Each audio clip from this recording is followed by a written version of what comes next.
In today's video, we're going to be taking a look at my vintage Star Wars mint on card collection. Hey there Star Wars collectors, welcome to another Bossk's Bounty video. Today we're going to be taking a look at my mint on card vintage Star Wars collection. So I've only got 6 to show you, so it won't be a massively long video or anything like that, but I wanted to show you them all the same. Now some of them are graded, some of them aren't, so in the case of Bossk, I'm not going to be able to take them out of his acrylic, so I do apologise now if there's any glare. But the other ones, I think I've got one other graded one, so the other ones, I'll try and take them out of the acrylic for you so you can take a good look. So, as I said, I've got 6 to go through, so let's take a look at the first one, and I'm going to be doing them in the order in which I acquired them, and I'm going to let you know a bit of history about where I got them and what have you. So we'll just take a couple of Bosks out the way and leave the Pride and Joy Bossk here. So this is a 32 back vintage carded Bossk Bounty Hunter on Empire Strikes Back card. Now as you can see, the image of him there is a little bit faded, but most of the cards, or pretty much all of the cards, are like that because they're a bit overexposed. But I think maybe this card might have been a little bit faded anyway. I think you might be able to get ones that are slightly more vibrant than this. He does have a tiny little ding on the bubble there, but he's been graded at 70%, so the card is 70%, bubble 75%, and the figure 80%. Now I think the reason it got such a low grade for the card is because of the sort of sticker residue that's there from where someone's taken off the price tag, and perhaps because maybe the card itself is very, very slightly faded. But the weapon is still on the side of the bubble there, taped in nicely. The tape hasn't gone a horrible sort of orangey colour, which is nice. And there, if we just take a look at the back, as you can see, it's a 32 back, quite vibrant on the back.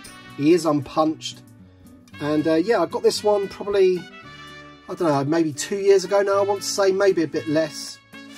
This is when I really decided that I wanted to sort of start getting, you know, the figures that I really like on card. Obviously I wanted to start with Bossk, being he's my favourite character and figure that I used to play with when I was a kid. So there you go then, that is Bossk.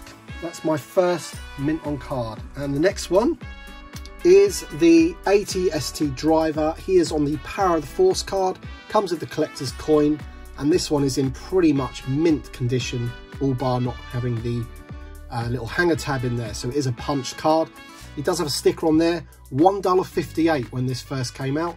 I think I paid £120 for this at Echo Live, which is the show convention thing that we go to twice a year to buy lots of Star Wars goodies. There you go, he's on a 92 back, I think that's probably called.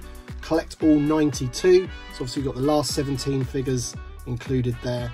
And just an example of all the coins that you could get. So there were 62 coins in total. So yeah, really happy with that one again. Really clear bubble. The weapon, again, is nicely taped on the side there. And when I saw this, I just had to get it. It's in such great condition. And it's just one that I keep in my acrylic. So that was the next one I got. Very nice indeed.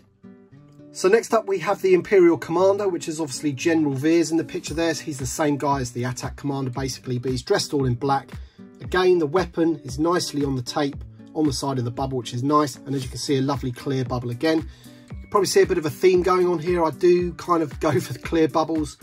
And I know a lot of the bubbles, especially for the Return of the Jedi on the Kenner cards, they do have a habit of going yellow. So it's difficult sometimes, but I do try and get clear bubbles. The card on this one, tiny bit of damage here and there, little spots here and there. I think these are actually factory errors here, but this one's a little rip. He does have the survival kit sticker there, which is really nice. Nice and bright and vibrant card, as you can see. Back of the card, this one, there you go. You've got more details about the survival kit there, which got you loads of extra weapons and backpacks and things like that. This is a 41 back card. So yeah, that was the next one in my purchase.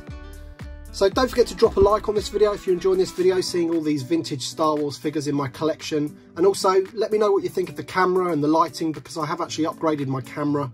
It's still my phone, but I've upgraded my phone. So let me know if the sort of picture quality has improved. I'll be happy to know if it has or not, so thank you very much. But yeah, that's the Imperial Commander. He was the 3rd mint on card vintage Star Wars figure that I managed to get. And the next vintage mint on card figure I managed to pick up was the Gamorrean Guard. Love this figure, love this card back. Such great memories of this hanging on the pegs back in the sort of early 80s. You can see there it's like an overexposed picture of him there, too green, but that's great. That's just how it was back in the day. Slight crease on this one and in the corner there, but I'm not too bothered about that because the bubble, as you can see, is nice and clear. And the Blacked Out Ewoks channel, if you don't watch his channel, you need to watch his channel. He's got loads of vintage Star Wars. He actually pointed out that this was a made in Mexico one, so a PBP maybe. I think that's correct anyway. And they have this little hole in here, which I think that actually stops the bubbles going yellow. I think that's why they do that. Correct me if I'm wrong, but I think something to do with letting the air out of there stops the bubble going yellow. So I actually managed to pick this guy up at the last Echo Live event that I went to.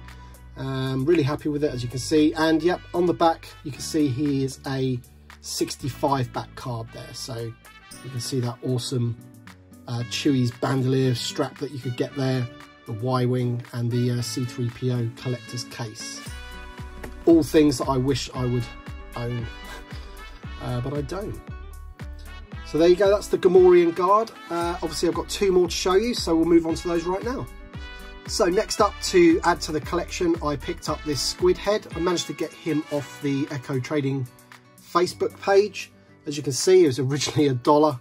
Man, if I could pick these up for that price, I'm sure you can all agree we'd all be very happy people if we could get these for just $1. Again, clear bubble, you know, that's something that I mentioned that I do like.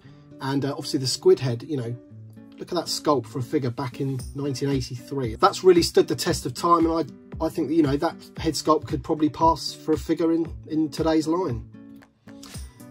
This figure we do actually need for the vintage collection, so come on Hasbro, if you're watching, which I doubt you are, we need a squid head in the vintage collection, and preferably on that card back as well.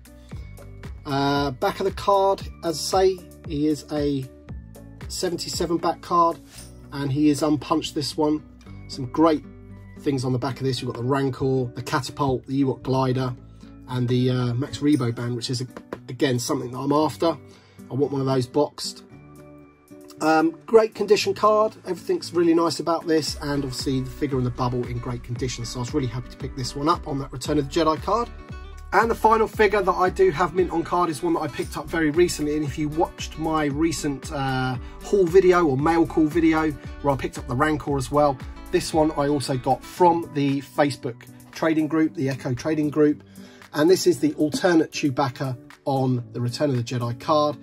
Bubble has a tiny hint of yellow, but hardly anything at all, and he is graded at 85, so that's a card of 90%, bubble of 85, and figure of 85. Absolutely exceptional figure. And the card back, I do love the original card back for Chewbacca, but I don't know, something about this Return of the Jedi alternate card, I don't know, something does it for me. I just really like it. And he is similar to the squid head, that he is on exactly the same 77 back card, as you can see, completely unpunched. So happy with that one. And yeah, so let's get them all out together and we can look at the whole collection that I have. It's a growing collection, so I hope to do some update videos as and when I acquire new mint on card vintage figures. Alright then guys, so here they all are together. So we've got Bossk, ATST Driver, Imperial Commander, Gamorrean Guard, Squid Head and Chewbacca. As you'll probably notice, I've got all the cards except a Star Wars chase card, which is something I'm definitely going to be trying to track down. They are very, very expensive though, so it might take me a while to find, you know, the one I want at the right price. But let me know in the comment section below which one of these is your favourite. Let me know your thoughts. As always, thank you very much for watching this video, and we shall see you on the next one.